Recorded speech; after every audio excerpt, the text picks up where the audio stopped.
Cara, primeiro, quebrar faz parte, tá? O Brasil quebra 60% das empresas. Nos Estados Unidos, a gente já pesquisou isso. Na Europa, lá também quebra. Então, assim, fracassar faz parte. Você cresce, às vezes, o seu produto é inviável, o mercado, o momento. Tá? O que é ruim no Brasil não é a taxa de mortalidade, ainda que ela seja muito alta. Sim. É a taxa de crescimento. As que não quebram, que não crescem. Esse é o grande problema. Então, assim, muitas quebram em todos os países. Tá? Talvez o nosso objetivo aqui no Brasil, nossa missão, seja fazer com que menos empresas quebrem, por exemplo, como o André falou, né? Ter um planejamento estratégico, ter um business plan, para o cara ter uma previsibilidade maior. Pô, como é que vai ser daqui 1 ano, daqui 2 anos? Uhum. Para ele conseguir caminhar de uma forma mais, vamos dizer assim, não pisar em ovos, né? Ele ser mais assertivo. Mas a mortalidade, ela sempre vai existir. Sim. O que é ruim no Brasil é a velocidade de crescimento. Isso é muito ruim. Se a gente comparar com os Estados Unidos, por exemplo, uma empresa brasileira cresce 5 vezes menos no primeiro ano. Isso a gente mede como? Pela receita, faturamento. Isso é muito grave no Brasil, que é o choque de eficiência que a gente tem que dar na empresa do Brasil, que é o quanto que o produto é viável, o mercado é viável, e o porquê que elas quebram.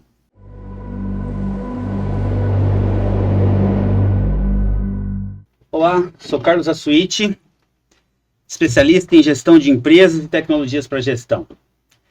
Começando mais um podcast abordando ferramentas e tecnologias para facilitar a gestão das nossas empresas que precisam bastante. E hoje eu tenho a satisfação aqui de ter dois grandes especialistas. O André Casado, que é sócio-diretor da Exactus Contabilidade, especialista em tributação, e o Wagner Xavier, diretor de negócios e executivo de relacionamentos da OMI desde 2018, e já tem uma estrada aí também desenvolvendo tecnologia e também trabalhando com gestão e, né, acompanhando aí os contadores e tal. E a ideia nossa hoje aqui é a gente falar sobre planejamento estratégico e a importância do planejamento estratégico na vida das empresas. E não só, a gente fala muito de planejamento estratégico e as pessoas, os empresários em geral, eles imaginam isso para grandes empresas. Mas a gente vai trazer isso não só para grandes empresas, né, Wagner, né, André? Acho que é a nossa realidade, principalmente aqui. Então nós estamos falando para todos os empreendedores, principalmente aqueles que estão no dia a dia aí batalhando para caramba, né? E aí eu já queria que vocês se apresentassem, né? Fala um pouquinho aí da experiência de vocês, né? Vamos dar a vez aqui para as pessoas de cabelo branco. Obrigado. Fala lá, Vagnão. Legal, obrigado pelo convite aí, Carlos, André, é um prazer estar com vocês, né? E, bom, eu sou o Wagner da OMI, já trabalho na OMI desde 2018, na área de contabilidade, relacionamento, né? Mas sou originário da área de software e desenvolvimento, trabalhei na TOTUS, né, que era microsiga, trabalhei 20 anos lá. Depois eu fui para o mercado contábil, trabalhei na ProSoft, fui diretor de desenvolvimento e suporte. Depois eu tive uma empresa também, uma revenda, era Questor Sistemas, em São Paulo. E desde 2018 estou aí na OMIE. Vamos falar um pouquinho hoje sobre tecnologia, sobre gestão, isso é o que a gente gosta. André, você é sócio-diretor de uma das principais contabilidades da nossa região aqui, né? A Exactus já tem bastante estrada também, né? Tem 57 anos, né? Eu tô há 13, sou administrador, né? Antes de ser contador e agora advogado também. E eu tô com nessa gestão tributária já, aliás, desde sempre trabalho com tributário, né? Desde os 16 anos, né? Mas na gestão tributária da Exactus há 11, né? Desde 2015 virei sócio, né? Antes era o líder do departamento e hoje estou na sociedade desde 2015, atendendo empresas aí da região, no Brasil afora, né? Atuando nessa parte mais estratégica, como o Wagner falou. Legal. Enfim. E, Wagner, tem uma coisa legal, né? Que o André estava citando aqui, são 57 anos de uma contabilidade, e o André já é de uma geração mais jovem, né? Então, acho que esse papo ele é legal também por conta disso, né? A gente tem 3 gerações aqui, né? Exatamente. E a gente pode falar um pouco mais sobre as tendências, sobre essas coisas, e o André tem essa tem esse papel nosso aqui. Não, e é muito legal, né, quando você fala de uma empresa contábil com 57 anos, é que ela passou por várias fases. Exato. Né? A fase que nós estamos vivendo hoje, inteligência artificial, reforma tributária, tecnologia. Teve a fase anterior, que foi a entrada do SPED, né? Sim. O projeto SPED, que trouxe a tecnologia para as empresas contábeis. E é legal porque elas se inseriram no mercado digital, né? Isso. Porque a contabilidade, em algum momento, nos anos 80 e tal, ela ficava meio à parte da gestão das empresas, né? Era aquela coisa de fazer o tributo e, né, papel, muito papel. Então, eu imagino o desafio que vocês tiveram, né? Em passar por todas as transformações, porque a contabilidade é o coração da empresa, né, cara? Das pequenas, que depende muito do contador, né? Então, ela é o termômetro do desenvolvimento das empresas. Exatamente. E aí, exatamente. Assim, e qual é a proposta que a gente tem aqui, né, nesse canal e tal? A ideia é que a gente traga contadores, principalmente, né, os parceiros, nossos contadores aqui da OMI, principalmente, e que a gente fale para os clientes desses contadores. Então, a gente quer mostrar para eles o que a gente pode fazer, como que a gente pode contribuir com a gestão deles, né? Então, esse é o nosso principal foco aqui, né? Então, assim, já entrando na nossa temática aqui, fala um pouquinho para a gente do conceito do planejamento estratégico. Vamos caminhar por aí e, André, fica à vontade, vamos trocar ideias. Uma coisa que é legal, né, Carlos, a gente já desmistificar é a questão de para que serve o planejamento estratégico, né? Que assim, a gente imagina que, até pelo nome, talvez um nome meio sofisticado, né? E na verdade nada mais né, Carlos, do que você planejar a sua empresa. Uma empresa, ela compra, ela vende, ela tem cliente, ela tem produto, ela tem fornecedor, ela tem pessoas. Então, você ter um planejamento significa como que você define o seu caminho, a sua jornada.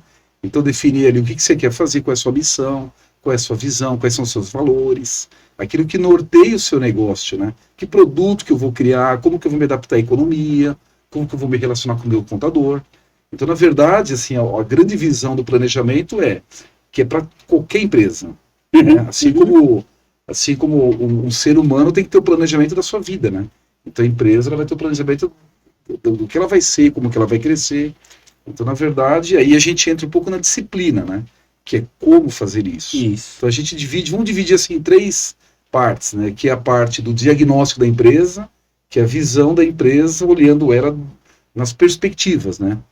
Normalmente o mercado divide em 4 visões, que é finanças, comercial, que é vendas, processos, que é tudo que uma empresa faz, e pessoas. São as pessoas que fazem.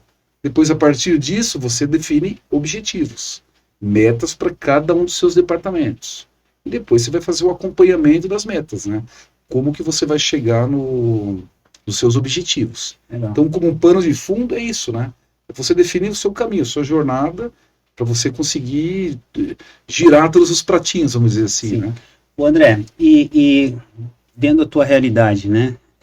Isso assim, é uma metodologia, obviamente, é importante que os empreendedores pratiquem.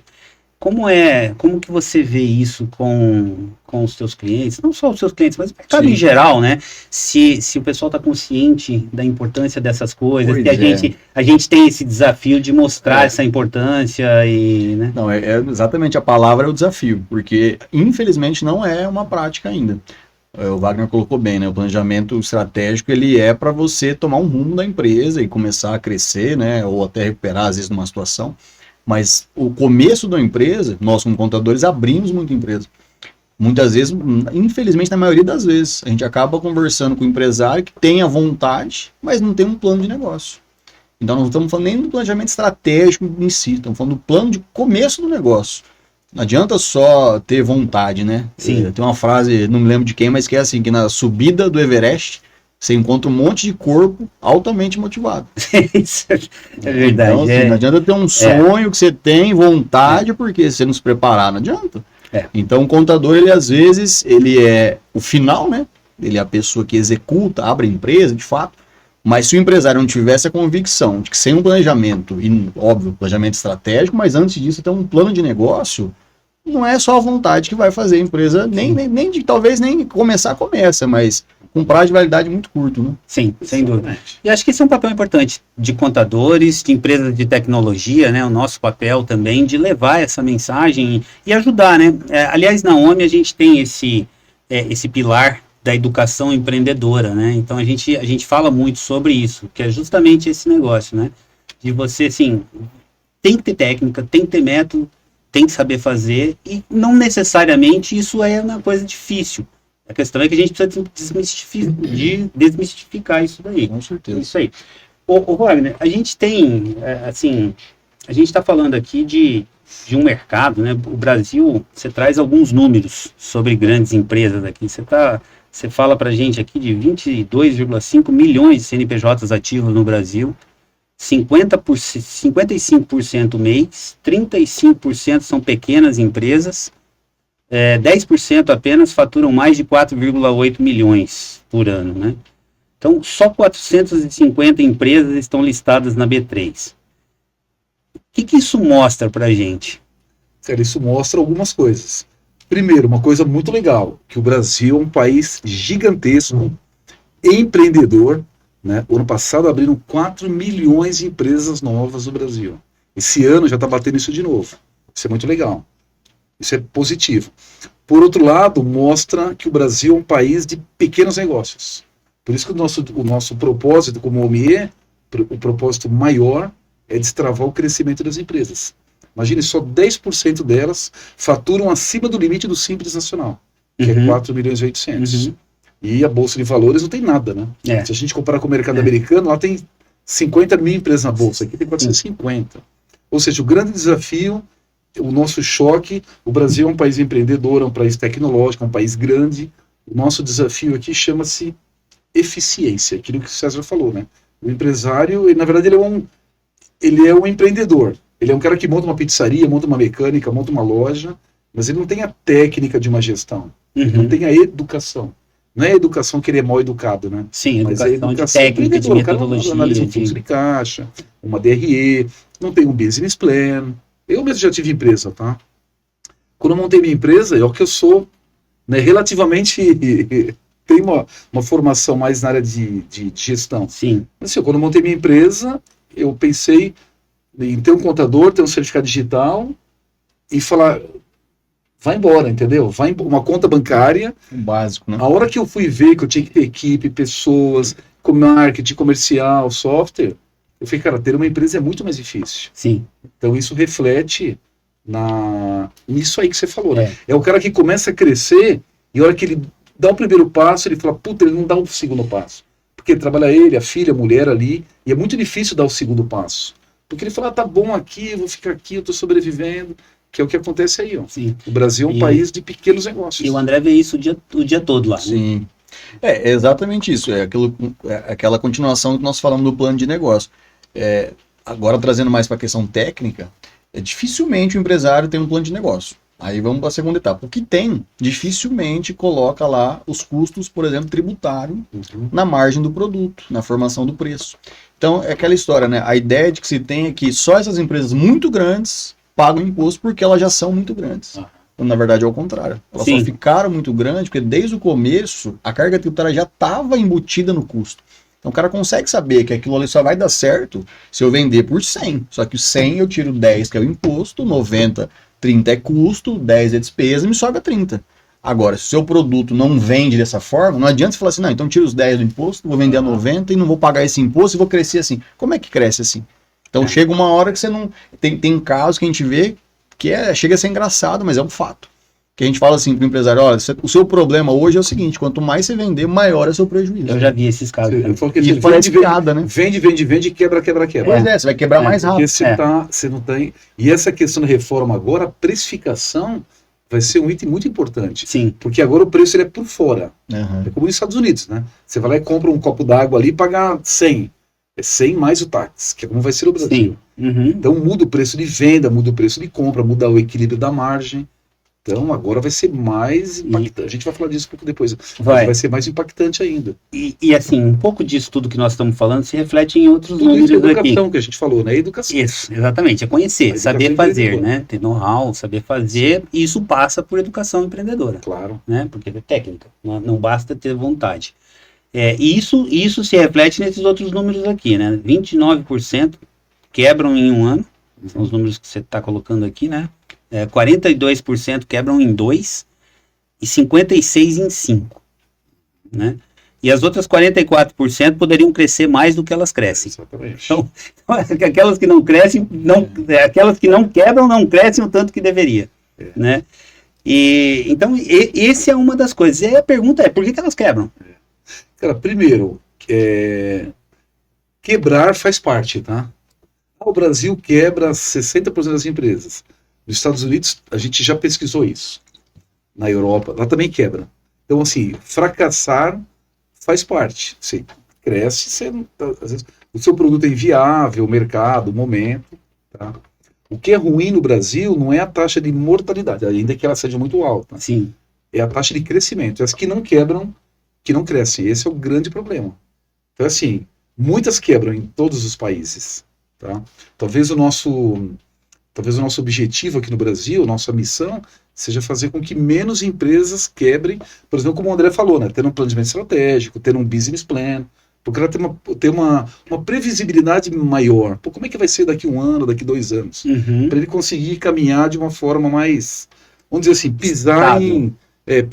não pisar em ovos, né? Ele ser mais assertivo.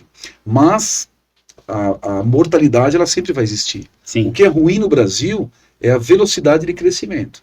Isso é muito ruim. Se a gente comparar com os Estados Unidos, por exemplo, uma empresa brasileira cresce 5 vezes menos no primeiro ano. Isso a gente mede como? Pela receita, faturamento. Isso é muito grave no Brasil, que é o choque de eficiência que a gente tem que dar na empresa do Brasil, que é o quanto que o produto é viável, o mercado é viável. E o porquê que elas quebram? Aí é outra pergunta, né? Só para finalizar aqui.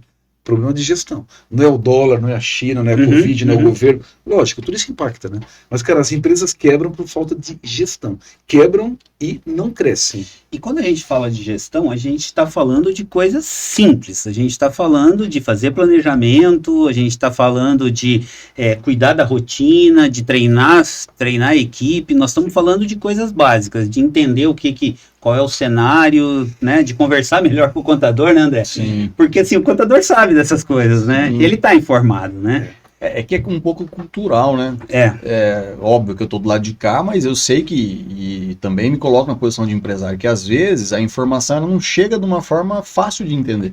Então, para o empresário é aquela história, ele tem 1000 dores de cabeça para cuidar. E ele não quer saber de balancete, razão, DRE, aquilo para ele é às vezes uma bula de medicamento. Uhum. Então, isso realmente, às vezes não é atrativo. Esse cara que já não está acostumado com gestão, piorou. Esse aí você não vai conseguir fazer entrar na cabeça dele nunca. Então, o que a gente tem como desafio? E isso inclui sistemas, inclui advogado, inclui, mas não só o contador. É deixar uma informação muito mais mastigada para ela ser estratégica. Então, eu não posso querer fazer com que o cara entenda de contabilidade que realmente é complexo. Eu preciso mostrar uma informação para ele muito ágil, rápida e confiável. Ele precisa entender que aquilo ali é só mais um ponto e tem várias outras coisas que ele precisa buscar. Aí entra vendas, entra o comercial, entra o custo, né? Sim. Porque ele sabe fazer isso aí melhor do que a gente que é contador. Eu costumo, posso fazer um comentáriozinho? Claro, fica à vontade. Eu costumo comparar o contador com o médico. Eu falo, o médico é a pessoa física, né?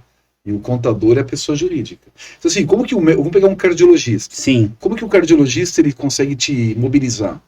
Ele consegue te impactar? É te mostrar como é que está seu coração. Cara, você está com pressão alta, você está com colesterol fora e você está com batimento cardíaco ruim. Entendeu? Esse é o susto que o paciente tem no médico. O contador tem que tentar traduzir esses números, não no balancete, no ativo, no passivo, mas é mostrar para o cliente como é que está a saúde da vida da empresa dele. Porque, assim, dois objetivos que o contador tem que ter, né? Estou pensando naquele contador controller, aquele contador que cuida do cliente, que é, primeiro, manter o cliente vivo, certo? O médico.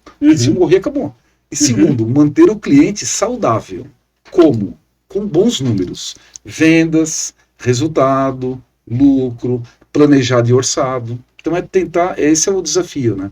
Na minha opinião, é traduzir essa linguagem complexa da contabilidade nos números, para o cara olhar e falar, entendi, porra, agora eu tenho o caminho das pedras aqui, entendeu? E pegando até, continuando essa sua analogia do médico, que eu concordo 100%, eu ainda diria até um pouco mais, que o médico que é aquele que aponta, né, o problema e tal, é aquele que, né, você confia e tal, mas a gente está na função de prever isso.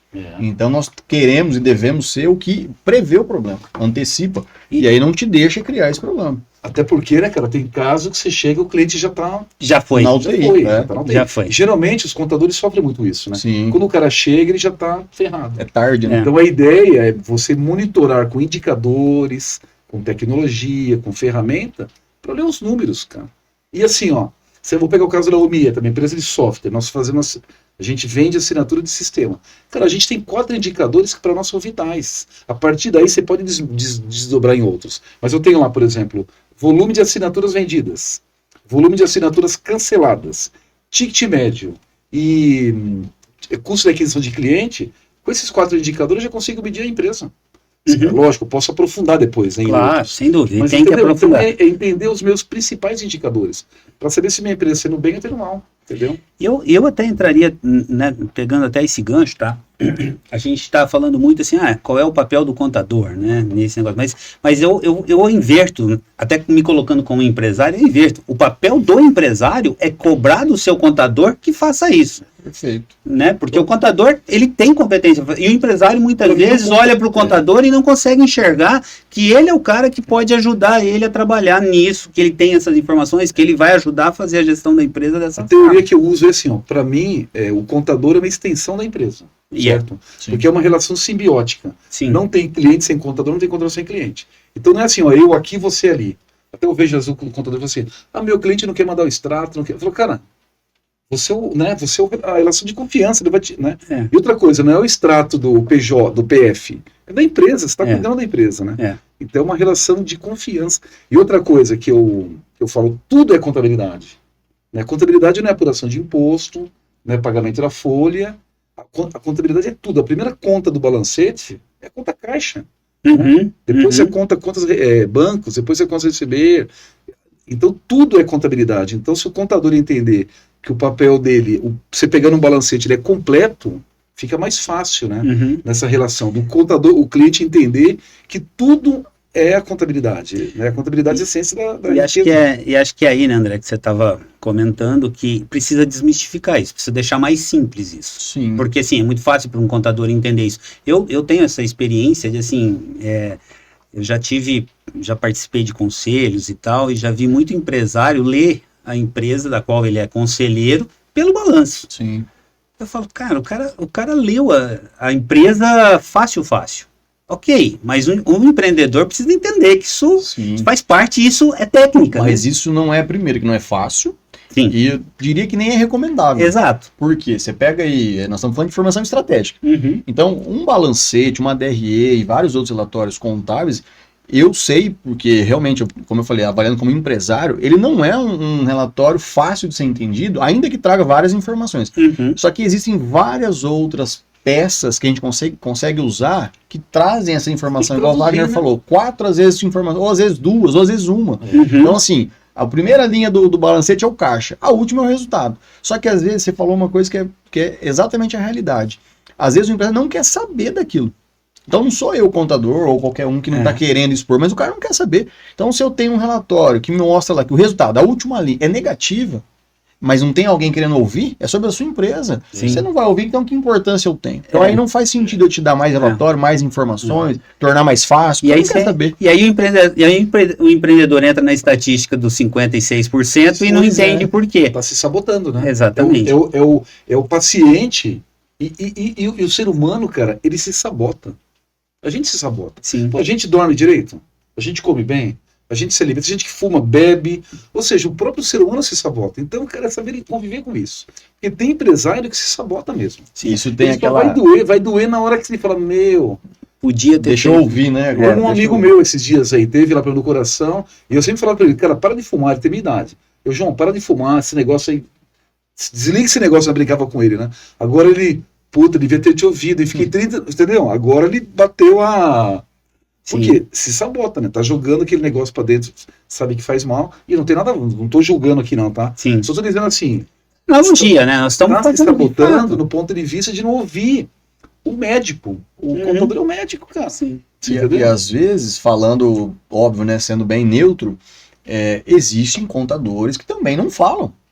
Então, aquele empresário que às vezes é ao contrário, o cara quer ouvir, tá buscando, tá disposto, mas não tá bem assessorado. Esse contador que vai fazer arroz com feijão, nem digo arroz com feijão bem feito, mas arroz com feijão mal feito, que não expõe nada, não traz uma informação relevante, qual que é o benefício que esse contador traz para o empresário? Nenhum. Só que ele fala, pô, eu tenho que ter porque é obrigação, né, óbvio, e aí aquela ideia cultural de contador é um mal necessário. Mas esse tipo de contador, eu também concordo que é. Esse é um mal necessário, que você tem porque você é obrigado. Mas o mercado, óbvio, não é, né, ele é nivelado talvez de uma forma bem mediana, mas existem profissionais e sistemas e ferramentas que aí você tem que conciliar. O empresário que busca, ele tem que estar bem assessorado para chegar no resultado final e sair dessa estatística de 5 anos. E assim, fala, você... Não, eu só ia fazer um comentário, que você tá pegando o gancho do que você falou, que eu também vejo muito isso.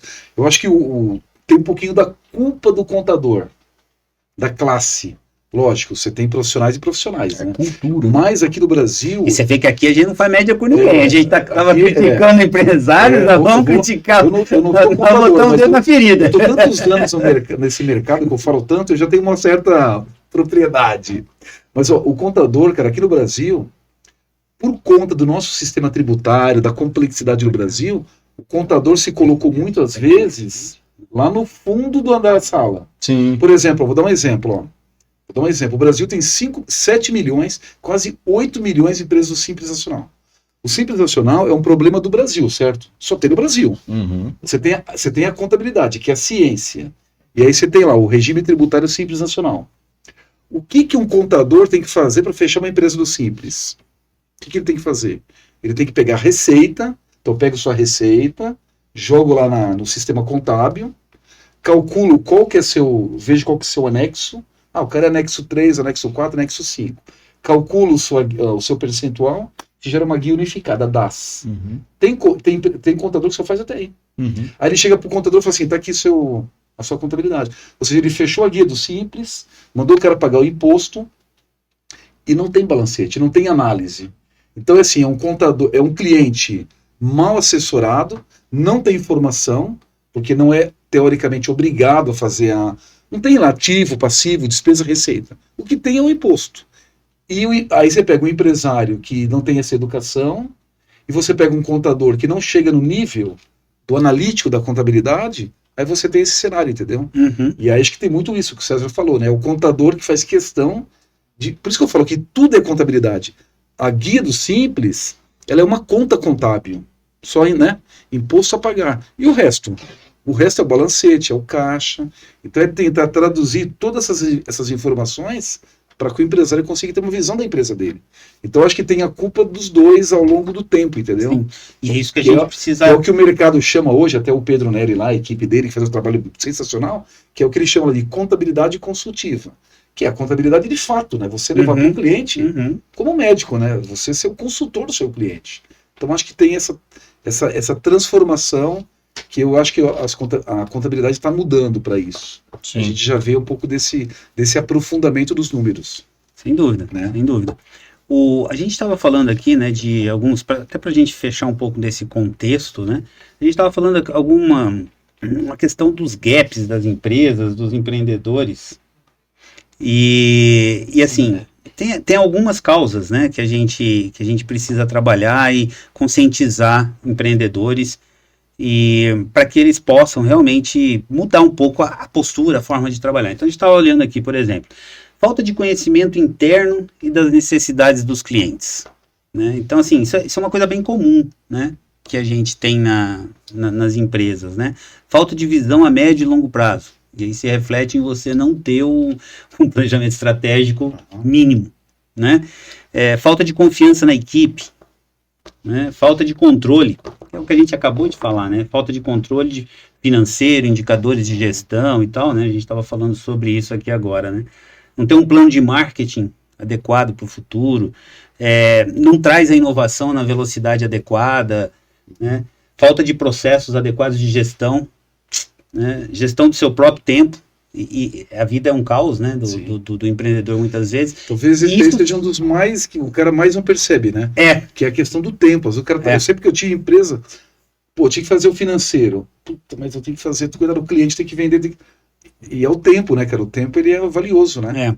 E quando ele começa a sentir um pouco isso, eu não sei como é que você vê lá, mas quando ele começa a sentir isso, né, fala, cara, você não está gerenciando bem tua equipe, né? Porque Você tem que delegar. E você tem que preparar a tua equipe para delegar, né? E aí ele se reflete aqui na solidão inerente ao empreendedor. Porque depois você se sente sozinho. É fato, né? Um empreendedor, ele é meio solitário, ele é meio, né? Ele tem que ir na frente, ele tem sofredor, cara, um batalhador, né? Mas ele tem que ter uma equipe, ele tem que, a hora que ele tá se sentindo assim, ele tem que olhar pro lado e falar assim, cadê minha equipe? Cadê meu time? E se ele não vê o time dele, é porque ele é o responsável por não ter o time. Não tá, né? Isso é importante. Aí manter, né? E você vê, são coisas relativamente simples, né, que fazem parte das empresas, né, e que os empreendedores precisam ter um pouco mais de consciência. E quando a gente faz um planejamento estratégico, quando a gente começa a analisar pontos fortes, pontos fracos das empresas e tal, essas coisas a gente acaba elencando, né. E deixando o negócio um pouco mais simples, né, a gente está, até você estava falando aqui, de questões na prática mesmo, né, problemas que os empreendedores, eles acabam não percebendo, né. Tem alguns exemplos aqui, né? Mas, por exemplo, conta PJ e conta de pessoa física. Isso acontece, André? Nossa, ainda acontece, né? Isso a gente tá ficando um pouco mais claro, até por conta de, por incrível que pareça, mais problemas na física do que na jurídica. Porque esse cara, geralmente, que tem lá... Esse é o pequeno empresário, né? Que ainda faz isso. As empresas já de um nível, assim... aquele PJ, às vezes, que é uma pessoa física, mas virou PJ, esse cara ainda, né, faz isso. Às vezes é um médico, às vezes é uma empresa pequena ali, que ainda faz muito isso. Porque hoje não tem vantagem. Hoje você pega aí, as empresas te dão condições, até a questão financeira, cartão de crédito, limite. Então, antigamente acontecia muito isso, né? O cara falava, eu tenho um limite na física aqui de 30 mil, mas na minha empresa ninguém me dá, eu vou usar o cartão. Não consigo não usar. E você que se vire aí, contador, para arrumar. Beleza. Hoje não. Hoje as linhas de crédito, esses bancos digitais, né? Então resolveu um pouco isso. Mas geralmente ainda tem um problema na física, porque eles misturam conta que às vezes você vai gerar um informe de rendimento ali para fazer o imposto de renda, aquilo dá conflito, às vezes tem retenção de coisa que não é receita da pessoa física. E aí esse cara começou a entender que realmente não dá para misturar, porque não tem ganho. Pelo contrário, a gente já consegue demonstrar hoje de uma forma muito clara que você só tem prejuízo, dá mais trabalho, porque você tem que ter às vezes uma pessoa para organizar 3, 4 contas correntes, que você deveria ter uma conta corrente. E no final você não tem ganho nenhum, você está tendo mais trabalho, né? Às vezes o cara deixa de tirar um rendimento isento no tributário da empresa, e aí ele vai né, que ele ele tá isento, ele vai pagar na pessoa. Aí ele paga um puto, aí quer saber depois, né? Talvez o André possa estar explicando melhor, assim, porque aí depois o cara vai lá e compra um carro numa... Sim. Ele não consegue nem justificar. Não tem caixa, né? Não tem caixa. Isso acontece muito. Fora que ele acha que... Aí não tem origem de recurso, não tem um balanço, né? Fora que ele acha... uma linha de crédito. Fora que ele acha que ele está se protegendo, fazendo isso na pessoa física, e esquece que o físico está indo... Paga 27% da pessoa física num apartamento. Ele não tem nem como comprovar a origem. Né? E o que ilustrou muito isso foi o Pix, por incrível que pareça. Até então, até hoje, às vezes ainda tem que explicar isso, assim, né, mas para deixar claro, exemplo, né? Tem aquela história do 31/12, desde quando eu trabalho com isso tem isso. O cara vai lá no banco, sacava o dinheiro para não aparecer no informe de rendimento do banco 31/12. Dia 1, dia 2 ele ia lá e depositava tudo de novo. Porque no final do dia 31 não podia constar isso, beleza. Quando começou o Pix, o pessoal falou assim, muita empresa ainda faz isso, né? Estabelecimento pequeno. Débito ou crédito. Aí beleza, você não passa porque senão vai cair na conta bancária, mas no Pix eu passo. Uma forma que como se o Pix não tivesse rastreio do governo. Sendo que o Pix cai na mesma conta do débito e crédito. Sim. Então assim, o Pix começou a mostrar o seguinte, você entendeu que agora o Pix cai na mesma conta? Então o débito e o crédito tá tudo junto, não tem nenhuma distinção. O governo tá olhando o Pix também, como olha o débito e crédito. Então isso tá meio que ficando mais claro, né? Mas acabou? Ainda não. Mas é aquela história. Mas hoje em dia só negar... Eu sempre falo isso. Sou totalmente a favor da redução da carga tributária, né? É algo absurdo. Mas não dá pra gente achar que a gente, como empresário ou pessoa física, vai enganar o acervo da Receita. Sim. É tudo monitorado, tem todo o cruzamento que tem, né? Então, assim, é querer demais você achar que você está enganando alguém, porque você tem um prazo que você consegue. Sim. Mas chega uma hora que a conta chega. O Brasil tem uma lição de casa aí grande, cara, que dói às vezes, que primeiro a reforma vai dar uma melhorada, né? Que é, cara, assim, e a gente, às vezes... reclama disso, né, cara? Mas assim, cara, equilibrar que vai pagar mais imposto, né? Sim. Cara, não dá, né, cara? Você tem que ter um equilíbrio de... Você pega assim, tudo bem, o Brasil é um, a Inglaterra é outro, né, a Europa, mas você ter essa questão, que acho que é o próximo passo, é essencial para você viabilizar as empresas, né, viabilizar o consumo, que é ter uma distribuição de renda mais... E quem paga, porque hoje quem paga imposto no Brasil, cara, é o funcionário da CLT. Sim. É o cara que não tem opção. Sim. Aí você pega uma empresa, o cara está sonegando, o cara, enfim, não estou nem julgando aqui, né? Mas, cara, é o que vai equilibrar, né? Que no fundo o que o fisco precisa e quer é manter a carga tributária, né? E alguém vai pagar por isso, né? Sim. Então acho que um pouco da informalidade que vai cair, acho que um pouco também dessa questão de quem vai pagar mais, quem vai pagar menos. Então Sim. é uma briga longa, né? E aí essas coisas simples na prática, elas começam a fazer bastante importância, né? Por exemplo, como é que você vai saber os seus números para isso? Né? Como é que você vai saber teu preço? O que nós estamos passando é exatamente isso, né? Pegando um paralelo. O empresário que já está aí há 15, 20 anos, que ainda não entendeu como é que é a regra do jogo, qual que é a carga tributária, qual que é o custo, como é que você apura o resultado de um negócio. Ele não entendeu até agora como é que ele vai entender primeiro num período que vai ter as duas regras. Então tem uma regra já de 20, 30 anos que você não está cumprindo, vai começar a ter uma nova regra e vai andar lado a lado por um tempo, e daqui a pouco mudou totalmente aquela regra que você já não estava entendendo há 20 anos. Qual que é a chance de você sobreviver? Você está falando da reforma. Não, e a reforma tem aspectos que são... Eu falo que a reforma ela é um iceberg. Ela tem o que é visível e o que é invisível. O que é visível é a carga tributária, é o IBS, CBS, é o IVA, isso é o visível. O invisível é o que os empresários muitas vezes, e é precisar muito dos contadores, que é o que eles não viram ainda, que é o que o André falou, né? A questão de precificação, porque agora o tributo ele é por fora, né? Sim. Então você tem o imposto mais o tributo. Então você tem a questão primeira coisa, é o caixa, né? Porque eu estou comprando hoje, pagando hoje, aquilo que eu comprava ontem com uma taxa tributária menor. A segunda questão é a questão de tomada de crédito do IVA. O Simples Nacional, modelo unificado, ele não transfere crédito para quem compra. Isso numa taxa por fora vai aumentar o preço de quem vende. Inclusive você muito provavelmente vai perder uma gama de clientes por não gerar mais esse crédito que até então você geraria. O cara vai virar modelo regular, que é uma gestão, é uma gestão com crédito e tem que ter um financeiro decente, porque você precisa controlar imposto direitinho, fluxo de caixa, ou você vai para o lucro real, que eu particularmente acho que é o melhor lugar, o lucro real. Que é o mais real, justo, né? É o justo, o real é o real, tá lá no balanço, né, despesa, receita, depreciação, amortização, não sei o que, você chegar no resultado. A gente fez um cálculo na OMIE, o Brasil tem lá 8 milhões de empresas do Simples. B2B, que é quem vai ser impactado, é quem vende para a empresa, que é meio de cadeia, né? Quem é fim de cadeia, tudo bem, porque vende para o consumidor, não toma crédito. Mas quem é meio de cadeia, são mais ou menos 2 milhões de empresas. E as empresas grandes, elas já estão cobrando as pequenas. Cara, como é que você vai ser seu regime tributário? Sim. Porque se você for do Simples, eu não vou conseguir tomar o crédito do IVA. E aí, cara? Eu não vou repassar o preço. E repassar o preço não é tão fácil.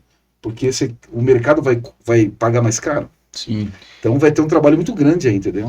Isso é difícil, não é? Sim. Até porque não está todo regulamentado, a reforma está aí e tal, para ser aprovada, mas ainda assim, como o Wagner falou, é só a pontinha do iceberg. Nós temos que primeiro entender isso aí, para depois começar. Claro que nós já estamos fazendo esse processo de educar e tentar mostrar, mas eu nem digo que começa a reforma, justamente. Nós começamos do -1, que é entender, tentar fazer o empresário entender hoje o impacto que já tem nisso. Esquece a reforma. Hoje, você já está por dentro da regra, você está entendendo quanto faz sentido para você brigar aqui, ó, entender como você tem que pagar um pouco mais às vezes de imposto, mas quando você vai pedir um financiamento, o seu relatório de faturamento expressa a realidade, porque às vezes o cara não entende isso. E aí começou, né? Você falou, né? O André comentou, né? Da reforma hoje. O pessoal acha que é 2033, né? Ó, hoje, 2027 já vai ter extinção do PIS e COFINS, vai começar, né? Caiu o PIS e COFINS, que é um impacto gigante, e o IPI zero. Né, o lobby da reforma foi na indústria. Então a indústria conseguiu praticamente eliminar o imposto, que é o IPI, que vai ser extinto. Né? Ele vai ser zerado, só vai ter na Zona Franca. Né?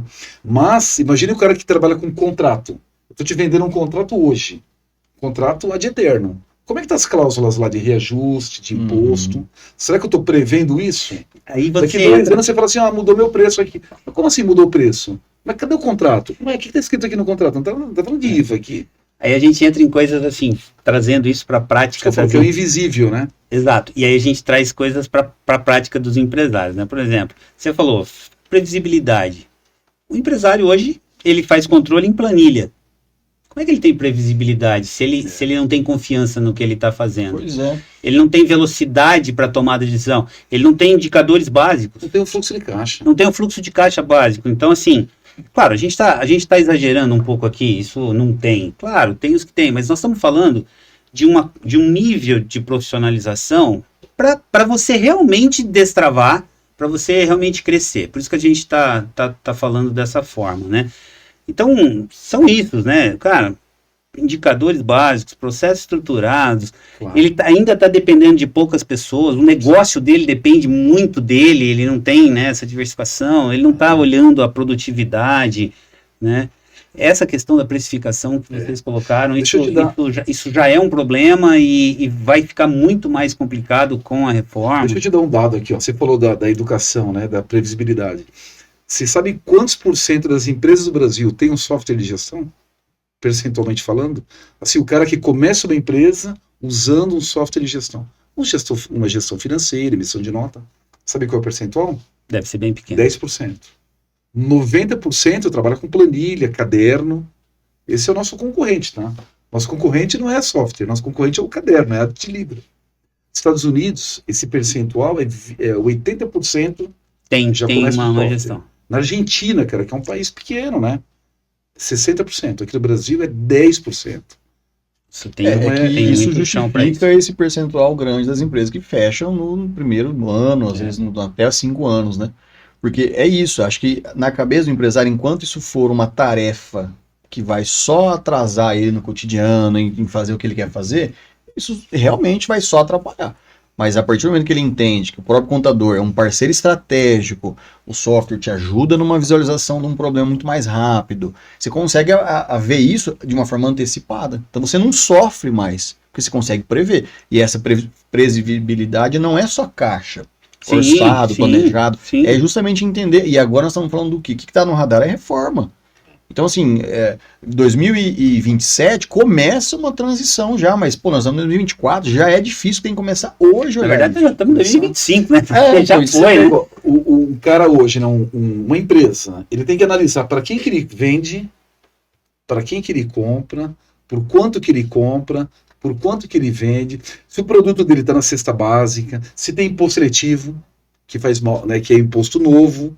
Você tem que analisar tudo isso, como é que está seu desembolso de caixa hoje. Os pagamentos, né? Outra coisa que na reforma, isso não existe hoje, que vai ser o seguinte: você tem direito ao crédito, né, em algumas situações, porém, desde que o seu cliente tenha pago o valor. É isso aí. Isso até então, isso é regime de caixa. Então, assim, eu vendi hoje, eu emiti a nota, quem comprou, mesmo que não pague, inadimplente, tem direito ao crédito. Agora não. Agora vai existir um cruzamento via sistema. Isso não é alguém falar, o contador não existe. Via sistema, onde você só consegue tomar o crédito desde que aquele cliente tenha pago. Tem que ter a quitação, a liquidação. E aí a empresa que trabalha alavancada em empréstimo bancário, inadimplência, que fica só dando pedalado, como é que ela vai fazer? Ela nem tem direito a crédito e nem vai gerar crédito pro terceiro. A reforma tributária, ela muda o cenário econômico. Outro exemplo, né, que a gente, né, já que entrou nesse tema, a questão do consumo, né? A arrecadação vai ser pelo consumo. Então, por exemplo, hoje, vou pegar lá em São Paulo, onde eu moro lá, né? O cara abre uma empresa lá em Alphaville porque lá o ICS é 5%. Agora acabou esse mecanismo. Porque não é onde eu abro a empresa, é onde é consumido o meu produto. Destino. Então, se eu não gerar consumo na cidade, isso é muito legal para a reforma. Tudo bem que isso é uma transição longa ainda. É uma transição de 50 anos, né? Mas vai começar agora, né? Sim. Que é assim, o município tem que ter cinema, teatro, escola, educação, supermercado para gerar consumo. Senão ele vai perder a arrecadação. E aí, Wagner, só pegando um gancho nisso, pra você ver como é que o planejamento a longo prazo é importante. O que mais a gente vê é os paraísos fiscais aí. Então, assim, empresa que foi para Barueri, empresa que foi para Minas, empresa que foi para vários locais estratégicos, porque naquele momento até era estratégico, mas que desembolsou uma grana alta para investir, às vezes criar um pátio de fábrica lá, só que agora nos próximos 2, 3 anos tende a cada vez acabar.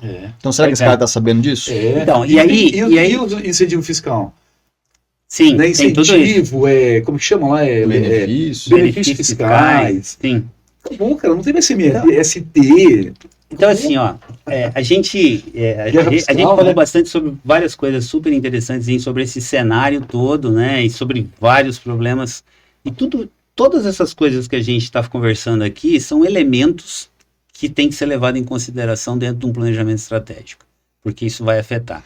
Então, vamos entrar um pouco mais no método, vamos falar um pouquinho mais do planejamento estratégico, porque é a forma organizada, né? É um método para você trazer essas coisas todas para dentro de uma forma mais organizada, mais metodológica, para você analisar isso tudo, ver os impactos dessas coisas, porque a gente colocou aqui um monte de coisa que tem grandes impactos, né? Então Vagnão, vamos lá. A gente estava falando aqui quais são os primeiros caminhos aí do planejamento estratégico, as etapas do planejamento estratégico. Tem vários métodos. Eu vou falar de um método que eu gosto. Sim, sem dúvida. Que é o Balance Scorecard. Tá? Que é uma metodologia surgida lá nos Estados Unidos, no Vale do Silício, lá pelo... Kaplan. É o Kaplan e o Norton. Né? Então eles criaram lá em Harvard. Que, na verdade, ele cria 3 fases para o planejamento. Então a primeira fase é mais ou menos o que o médico faz, né? A primeira coisa que o médico faz a gente é um diagnóstico. Então a primeira coisa é o diagnóstico da empresa. Então ele meio que abre a empresa. Tá? Você não resolve nada, você só diagnostica. E aí como que eles criaram isso? Em duas visões, ambiente interno e ambiente externo. Então o ambiente interno, que eu acho que é o principal, né? Porteira para dentro. Aí ele divide em 4, que é comercial, aí é indicadores de venda, performance de vendas. Sem dúvida. Vendas, volume de vendas, receita, tudo que é comercial. Né, que é uma empresa precisa vender, né? Se ela não vender, ela não sobrevive. Depois é financeiro. Como o André comentou, inadimplência, resultado financeiro, custo de aquisição de cliente, entrar em alguns números, né? Finanças mesmo. Tá? Depois é processos. Entrar em processo. A empresa ela compra, ela vende, ela paga, ela produz, ela recebe. Então entrar um pouco em processo. Como que são logística, então como que são os processos dela. E por último, pessoas. Tá? Então pessoas, qualificação, confiança, aprendizagem, conhecimento, aprendizagem. Então isso, o Kaplan e Norton criaram o ambiente interno, que é você conhecer porteira para dentro. Essas 4 áreas aí. E lógico, aí cada empresa coloca os seus indicadores, né? Geralmente serviços, é um tipo de indicador, comércio e indústria. Né? Depois tem um ambiente externo, que aí é porteira para fora. Cara, o que eu preciso conhecer do mercado? O mercado ele é dinâmico, né? Aí entra concorrentes, eu preciso conhecer meu concorrente, né? Que nem a arte da guerra, né? Conheça o seu inimigo, né? Então, concorrentes, clientes, o que o cliente acha de você? Fornecedores, aí é mais para a indústria, né? Olhando para quem me fornece e olhando para quem eu vendo. E ambiente externo. Ambiente externo é tudo que não são os 3. Aí é China, que nem agora vai mudar Estados Unidos lá, China, Argentina, a economia, o dólar, tudo isso é ambiente externo. Então, o primeiro trabalho aí, Carlos, é mapear tudo isso. É colocar no papel. E é legal, Wagner, isso daí, porque... E aí isso vai te gerar um relatório no final. Só para finalizar, sim. Aí vai te gerar um relatório. Então, fiz o diagnóstico, é como médico, né? O médico gera aquele relatório completo, né? Sangue, glóbulos, né? As plaquetas e tal. É aquilo lá. Então, vai te gerar um relatório que eles chamam de SWOT, que são os pontos fortes. Cara, aqui a gente é bom. Os pontos fracos, aqui a gente não é bom. As oportunidades, cara, tem um monte de oportunidade. E as ameaças. O que se acontecer, ferrou. Então ele faz esses 4, esse é o primeiro ponto do planejamento estratégico. Aqui conhecer tudo. E se você voltar um pouquinho o nosso bate-papo aqui, você vai ver um monte de oportunidade e ameaça. Tudo que a gente acabou de falar aqui já está ali quase que pronto. A reforma tributária, os contadores. Na minha opinião, cara, a reforma tributária é um presente para o contador. É um presente, cara. Porque vai mudar tudo. Tudo vai mudar, então é um presente. Agora, tem contador que reclama. O Haddad, o Lula, o fulano, o presidente. Cara, isso é quem gosta de chorar, cara. Eu falo que tem uns que choram e tem uns que vendem leis. Uhum. Eu acho que pelo que eu vi do André, ele vai vender lenço, cara. Vai ganhar dinheiro com isso, vai ajudar os empresários. Claro. Então, eu acho que é isso, né, cara? Tudo de oportunidade, tem milhares de oportunidades. A tecnologia é uma oportunidade. Você tem um como o MIE, por exemplo, que está na nuvem, que tem um acesso simples, né, que tem um custo acessível. Cara, isso é uma puta oportunidade, cara. Se eu fosse contador, de verdade, lembra que eu trabalho lá, eu queria que todos os meus clientes tivessem um sistema. Porque eu ia ter acesso, eu ia poder fazer mais serviço, eu podia tirar os relatórios, para já apresentar os relatórios para eles, né, ser um pouco mais proativo. Então são diversas oportunidades. Essa é a primeira fase. Não sei se o André quer comentar alguma coisa também. Não, acho que é isso aí. A ideia de que, falando da reforma, a ideia é que esses escritórios, isso tem sido um discurso meu até repetitivo, os escritórios têm prazo de validade, aqueles que só trabalham com simples de uma forma muito básica. Não tem como ser estratégico, mesmo com uma empresa pequena, o cliente pequeno. Até para abrir uma empresa você pode ser estratégico. Mas esses aí estão fadados a acabar. E não é só por conta da reforma.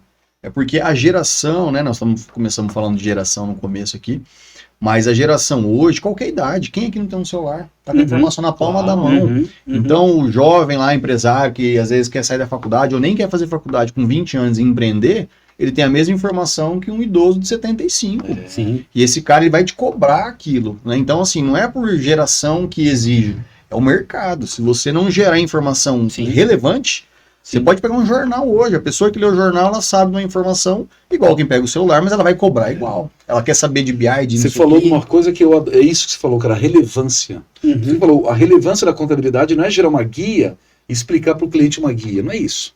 A relevância para o contador é ele olhar para você e falar, caraca, isso cara é importante para mim. Assim, essa que é a relevância. E na prática, vamos pensar, você acabou de falar, você precisa fazer uma análise, você tem um diagnóstico.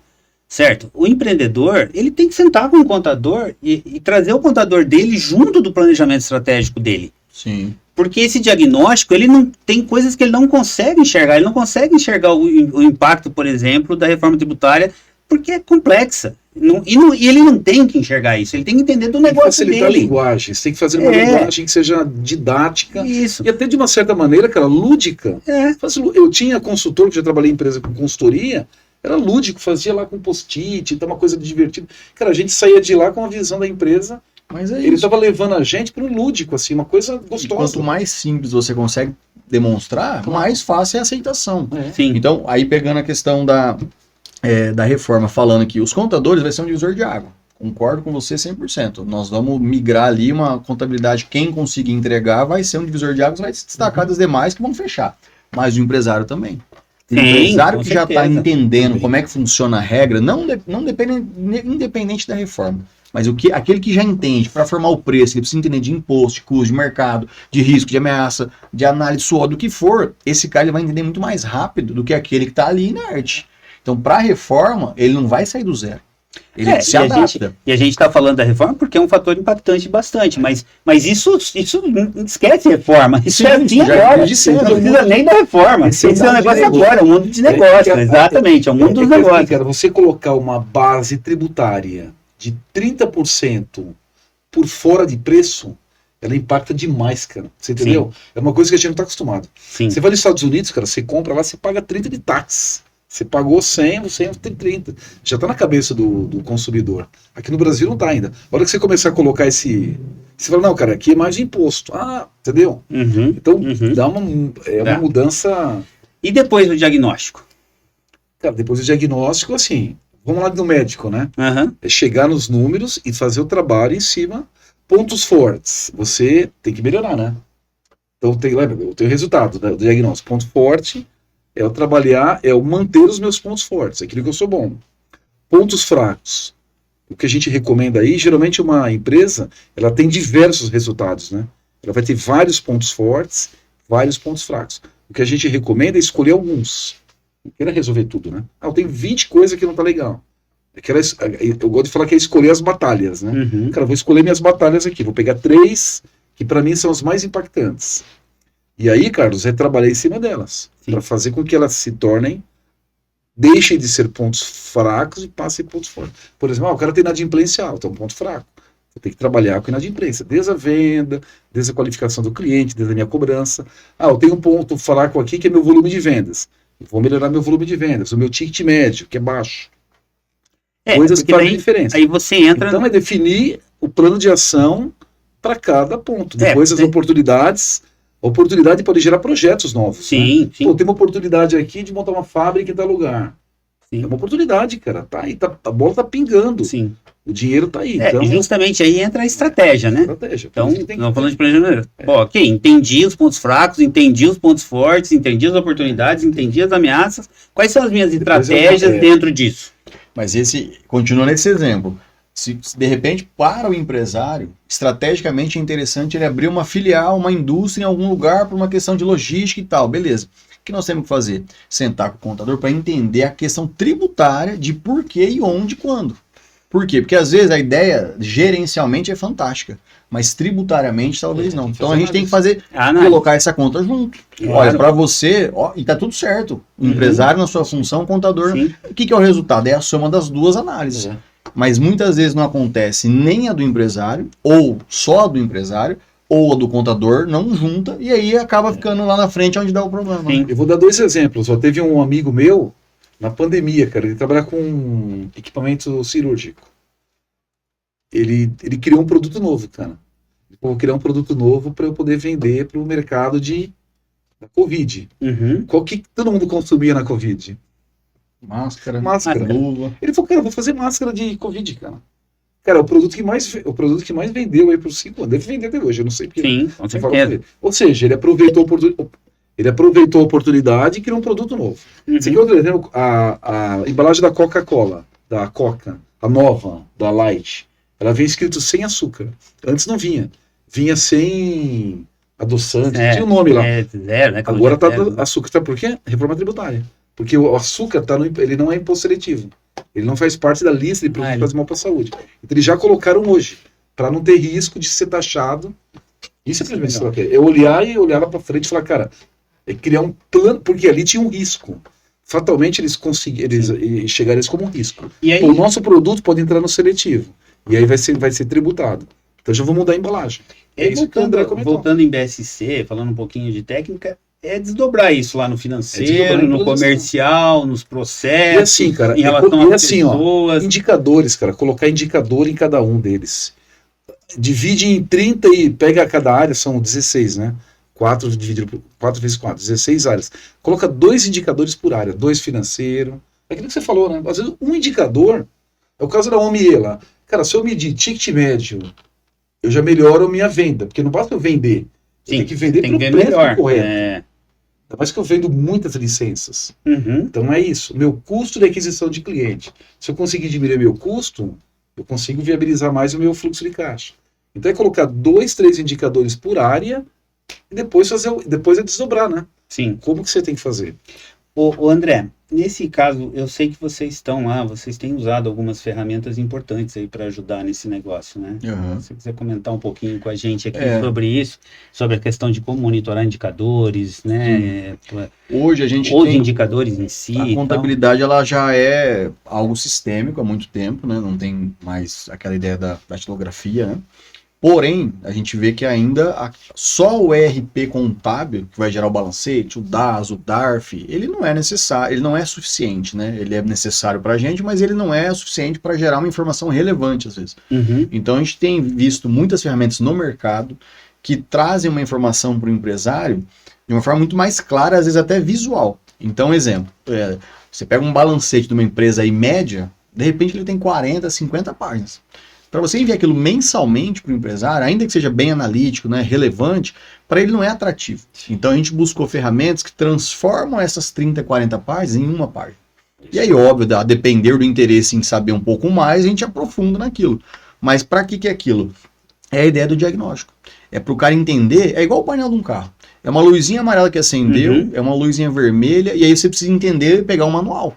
Então se você não tiver esse painel, você não vai conseguir nem se interessar por aquilo. Então a gente está nós estamos buscando ferramentas para poder facilitar o entendimento do empresário para informações que a gente já tinha.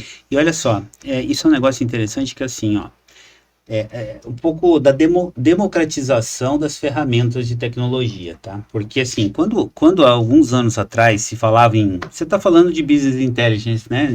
De automatizar esse processo e tal. Quando a gente falava disso alguns anos atrás, a gente só via isso em grandes empresas. Né? Hoje tá lá, tá no seu contador, ele vai te ajudar com isso. Com a tua inteligência de negócio, te mostrar o painel, você já tem ferramenta lá para isso. Interessante, só pegando um gancho, que isso vale para qualquer empresa. Então, do nosso menor ao maior cliente, as informações elas estão da mesma forma na palma da mão. Cara, quanto menor o cliente, mais ele tem que ter eficiência. Sim. Ele tem os recursos. Exato. Né? Antigamente era só... A gente estava falando que o pequeno acha que o grande só sabe aquilo que ele é grande. Exatamente. A gente vai quebrar esse paradigma. O cara, para chegar grande, ele tem que começar certo. Né? E pegando esse gancho do seu da Coca. Aí eu te pergunto, será que não tem uma empresinha de refrigerante pequenininha, aqui de Londrina, aqui de Rolândia, aqui de Cambé, que de repente pode olhar e falar assim, pô, mas se a Coca fez, eu também tenho direito, claro. Eu tô no mesmo ramo, meu KINAI é o mesmo. Só que esse cara não tá fazendo. É a história do chorar e vender lenço. Às vezes ele tá reclamando que, pô, mas a Coca... Então, assim, a informação, ela às vezes não é cara. É que a informação ela precisa vir na hora certa. E cada vez mais ela tá ficando democratizada. O Google já ajudou a gente a fazer isso. A inteligência artificial tá fazendo isso o tempo inteiro. Hoje tem tanta coisa... As ferramentas gratuitas. Exato. A planilha que a gente sempre fala, bate na tal da planilha, mas ainda assim, se o cara souber usar, tiver um Excel avançadíssimo, esse cara faz coisa hoje que a gente ainda imaginava. Eu vou dar um exemplo, que até tem na apresentação. Esse exemplo é clássico. Um cliente, isso há 6 anos atrás, que ele foi cancelar o sistema. Eu vou cancelar. Pô, por que você vai cancelar? Porque eu tô gastando muito. Cara, a gente fez isso na mão, cara. Ele fazia 15 notas por dia.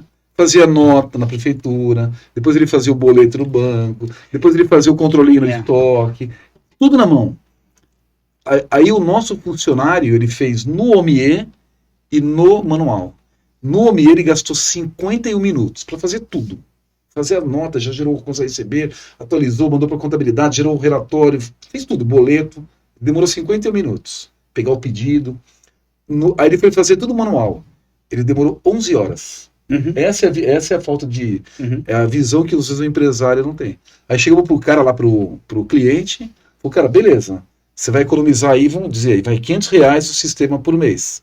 Só que você tem que ter 2 funcionários trabalhando o dia inteiro para você conseguir dar conta do serviço. Mas como assim? Tá aqui, 11 horas. Então o cara trabalha 8 horas por dia, você tem que ter 2. Aí ele, pelo amor de Deus, volta. Essa é a visão, né? O cara acha que o software, ele vai gastar. Na verdade, ele vai economizar. E tudo tá ligado ao quê? Tá ligado ao tempo, cara. Ao tempo e à qualidade do trabalho. Porque qualidade é fundamental, né? Uma nota já faz tudo sozinho. Aí eu vou ter que fazer a nota. Agora eu vou ter que ir lá fazer o boleto. Agora tem que fazer, entendeu? Por isso que o planejamento ele é estratégico. Ele não é fazer tudo que você tem para fazer, é fazer da melhor forma. Exato. Então, assim, não adianta eu só fazer. Beleza, talvez esses 2 funcionários em 11 horas vai fazer o melhor possível. Mas não é mais aquilo que é importante. Sim. Tem coisa que um sistema faz e o funcionário tem que fazer o que é indelegável. É relacionamento, vendas, né, processo. É lógico, é usar o tempo de uma forma inteligente, né, cara? É aquela história, né? Eu vou usar o Waze, eu vou usar o mapa. Sim. A tecnologia está pronta, cara, é só saber usar. Tem até tem um estudo sobre isso de inovação, né? Então o pessoal fala assim, ó, 40 anos atrás, vou trazer mais novo aqui pra gente, 15 anos atrás, como é que você pedia pizza? Ligava e pedia uma pizza. Ia lá buscar.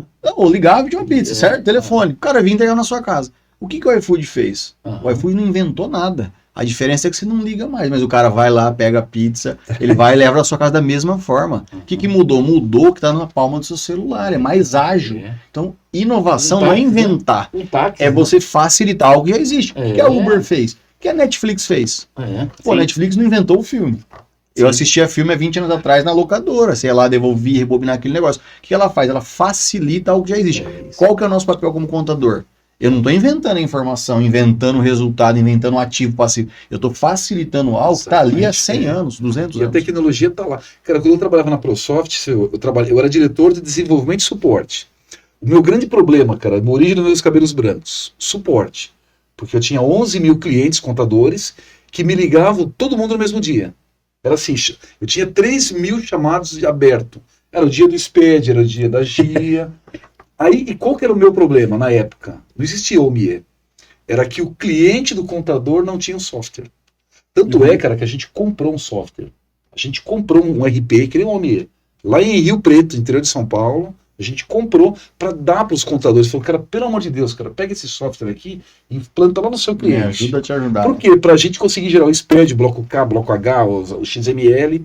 A gente comprou, era ruim, cara, não era na nuvem, tinha que instalar, tinha SQL, a gente comprou, pagamos uma bala, cara.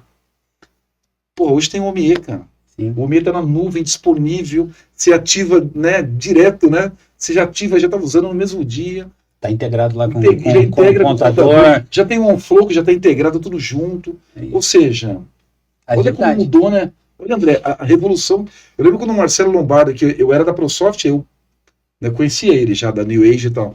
Quando ele me falou do Homem, eu falei, cara, eu não era nada Homem ainda, eu era da ProSoft. Eu falei, cara, você vai me ajudar pra cacete, cara. Eu vou começar a indicar o seu sistema. Porque eu vou ajudar os meus clientes, que são os contadores, através do sistema. Né? Então é isso que você falou, né, cara? Como que a tecnologia viabilizou. E o grande impulsionador disso é a nuvem, né, cara? O processamento na nuvem. Sim. É isso que é a mágica, é a nuvem. Sim. E legal que eu tô vendo é um movimento também, né, André, dos contadores também, assim, grande parte, tem contadores que ainda estão esperando para ver o que vai acontecer, mas uma boa parte dos contadores já estão na dinâmica de vocês, aí de buscar uma ferramenta de BI, de facilitar a vida do seu cliente e tal, né? E você fala, né, que a gente vinha no carro falando do BPO financeiro, né? Cara, o BPO financeiro é um caminho natural. Eu vou pegar de novo eu como exemplo, eu tinha minha empresa, né, a minha contadora, que eu adoro ela. O que ela me fazia todo mês? A guia e a folha. Contábil, nunca nem vi. Agora, qual que era o meu problema na minha empresa? Era financeiro. Porque eu não tinha tempo de fazer nota, fazer boleto, fazer cobrança. Se ela chegasse e falou, Wagner, coloca o sistema aqui, né, faz até onde você tem que fazer, que é, vou apontar horas. Aí eu faço o meu técnico, vou colocar o contrato. A partir daí, cara, ela faz. Ela organiza meus pagamentos, né? Já deixa, eu só aprovo, organiza meus recebimentos, gera uma... Eu ficava, cara, ligando para os clientes, eu pegava minha esposa, pegava o relatório a planilha de boleto e no banco, olha o tempo que eu perdia. Aí eu falava assim, liga para esses clientes aqui, que eles tinham uma inadimplência danada. Ela ficava ligando, aí ligava pro cara, quando conseguia ligar em telefone, ninguém liga mais hoje, né? Aí o cara ficava bravo, estava cobrando, e falava assim para ela, me manda um e-mail, ela tinha que ir lá, mandava e-mail, dia do vencimento, boleto. Cara, o homem faz isso sozinho hoje. Você põe na regra de cobrança, né? Você põe a regrinha lá eu quero que cobra 3 dias antes, eu quero que cobra no dia do vencimento, eu quero que cobra 2 dias. Você muda o texto e você fala, faz isso sozinho. Olha o tempo que você ganha, cara. Né? Olha a qualidade. E pegando o gancho que você estava falando, Carlos, o mercado está mudando, contábil, empresário também, todo mundo vendo, né, como é que está sendo. Mas o que é o principal que a gente vê? Até existe ainda um certo medo do contador em falar, não, mas se eu fizer isso aqui eu vou ter que cobrar mais caro e tal. Só que o que a gente vê isso na prática? O mercado está disposto a pagar. Só que desde que você resolva o problema. Então, assim, eu estou disposto a cobrar mais caro do meu cliente, falando para ele que eu vou parar, não vou exigir dele mais, que ele emita nota.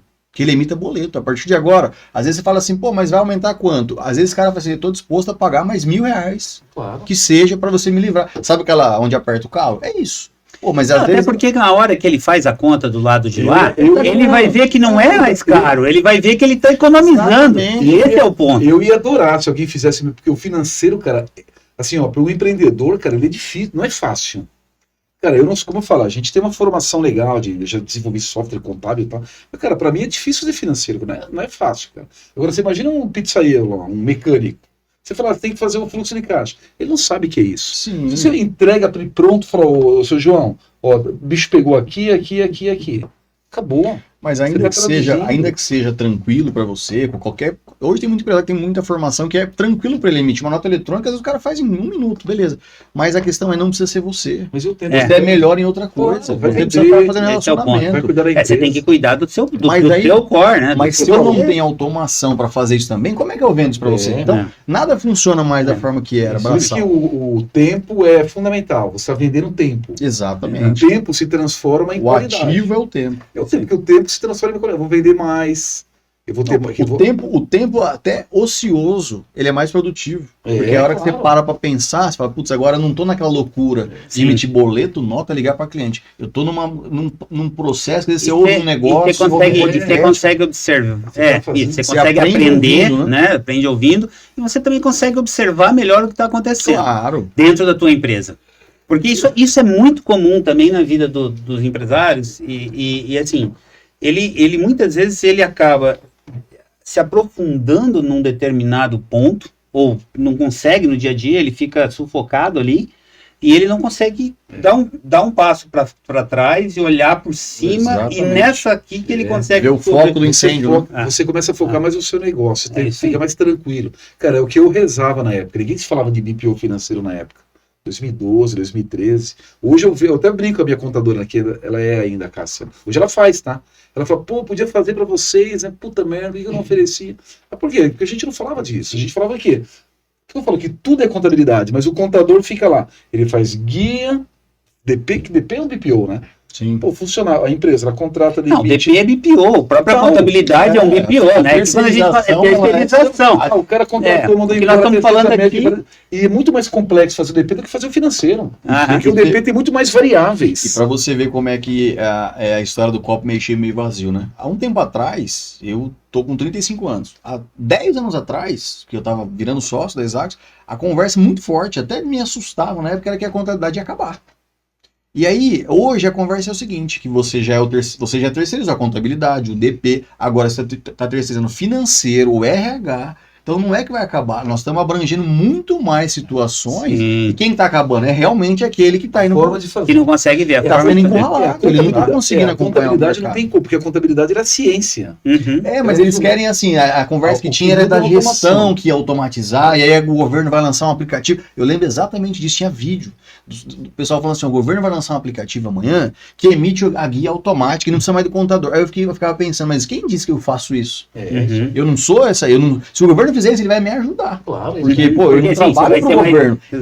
Aí tem contador. Você vai resolver uma linha contábil, claro. Que é o cálculo da guia. Sim. A estratégia ele não vai fazer. Claro, não tem um botão que você aperta e ele te fala qual regime é melhor sem a conversa. A contabilidade ela é tudo no país, cara. Você pega o governo brasileiro, ele olha por quê? Para a contabilidade do país, né? As importações, exportações, a balança. Então a contabilidade é a ciência.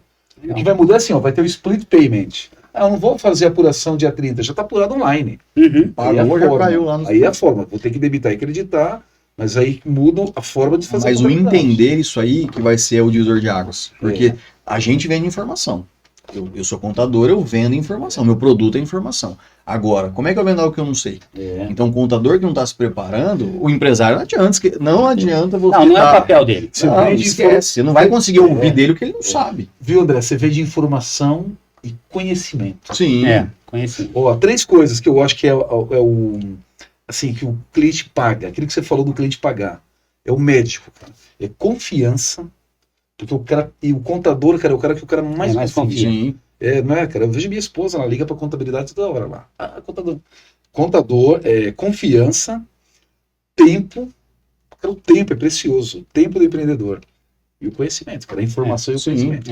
Mas isso é bom pra gente. Isso é bom pra gente, é um divisor de águas nesse contexto. Tanto para o empresário como para o contador. Porque não adianta eu também ter um conhecimento tal e você não querer ouvir. Então, assim, vai deixar muito claro quem e pra onde. Eu só querer ouvir isso na hora que for tarde demais. Você sabe que tem contador, cara, que já dispensa cliente, tá? Cara, você não interessa pra mim, porque, cara, você não me paga, você não me ouve, você não faz o que eu quero. Eu tô mais perdendo tempo com você do que tô ganhando. A gente tem feito isso. Eu falo assim, cara, vou começar a selecionar meus clientes, cara. Eu hoje eu tô mais no comercial até, né, tentando fazer essa ideia mais estratégica, mas a minha área de formação é tributária, é o que eu gosto, igual você falou do sistema, é o que eu amo fazer, ainda pegar uma apuração ali, conversar com o cara e explicar pra ele o que ele não tá vendo. Só que a gente consegue ver que nem assim... Tem informação que eu, às vezes, começo a ver ali, mas o cara não está disposto a ouvir. No comercial, antes de fazer uma proposta. E, às vezes, aquilo não evolui com uma proposta. A gente não quer que evolua. Até pela postura, até pela... Cara, eu já tive cliente em vidas passadas, te juro por Deus, cara, que chegou numa relação que eu falei, cara, faz o seguinte, eu vou te devolver todos os centavos que você me pagou e a vida continua, cara. E você não vai saber, eu vou cancelar o contrato agora. Porque assim, é uma relação que não...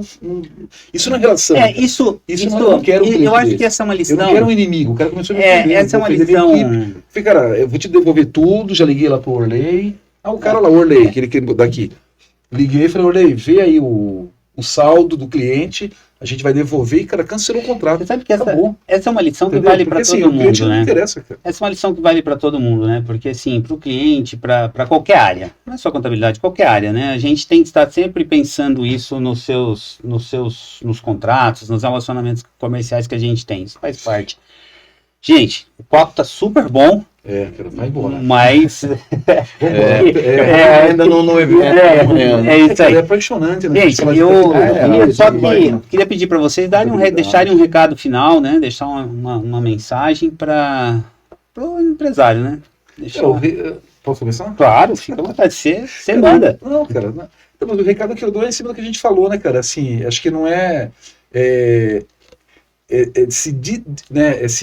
não ter medo, né, cara? Não ter medo do novo, da inovação, não achar que a coisa é tão trivial, entendeu? Uma coisa é você ter uma empresa hoje num cenário que é confortável e que você acha que tá bom, né? Porque a gente vê muita empresa que passou por isso e o mercado simplesmente atropelou, né? Quando até comentou aqui, né, da Netflix, quantas locadoras que fecharam, Olivetti, Kodak e tantas empresas, né? Então estar aberto para o novo, colocar um software de gestão, isso é fundamental, né?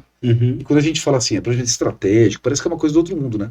Mas na verdade, cara, você ter informação, ter produtividade, ter previsibilidade, buscar uma eficiência, né? Conta muito com o trabalho aqui da contabilidade também, que acho que é a extensão da empresa.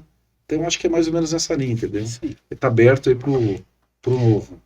Eu acho que é isso, concordo. Eu acho assim, antes de pensar que é caro, eu acho que o que é mais caro é a falta de informação. A falta de informação custa caro. Eu acho que precisa ficar claro isso na cabeça do empresário, no sentido de que eu preciso, então, ter um parceiro que seja um investimento, então que me dê retorno. Então eu estou falando de um contador, de um sistema, de um advogado, de uma equipe, de um gerente. Por quê? Porque sem isso, você não vai conseguir ter o mesmo resultado fazendo tudo igual. Então, é possível, é assustador de um certo modo? Sim, porque vai mudar totalmente o cenário, mas não é impossível. Então, assim, não se preparar, aí sim vai ser impossível. Isso então, é derradeiro. O foco é no aprendizado. É isso aí. Acho que cuidar da empresa é como cuidar da saúde, né? Sim. Você cuida para Acho você. que essa analogia, acho que é uma das grandes mensagens que a gente deixa nessa conversa de hoje aí, é isso daí, né? Você entender que você precisa realmente, que a empresa tem saúde, e essa saúde precisa de um médico, que no caso é um contador, precisa de ferramentas, né, para você diagnosticar coisas, enfim. Exatamente, a analogia é essa, acho que esse é um recado que fica hoje aí. O mundo é muito dinâmico, tudo muito rápido, né, cara? Antigamente, né, um ciclo, a gente estava falando isso, eu conversando com a minha esposa ontem, que a gente estava vendo um filme lá, porque cara, antigamente, a cada 15 anos tinha aquela mudança, né? Agora é cada 2, 3 anos. É isso aí. Né? Então você se torna relevante muito rápido. É isso aí. Gente, eu queria agradecer, André. Obrigado por ter contribuído aqui com esse papo. Foi super. André, Vagnão, obrigado. Você que veio de longe, nós pegamos ele do avião, já trouxemos ele para cá. E estamos aí, tá bom? Pessoal, obrigado aí pela companhia de vocês e até a próxima. Abração.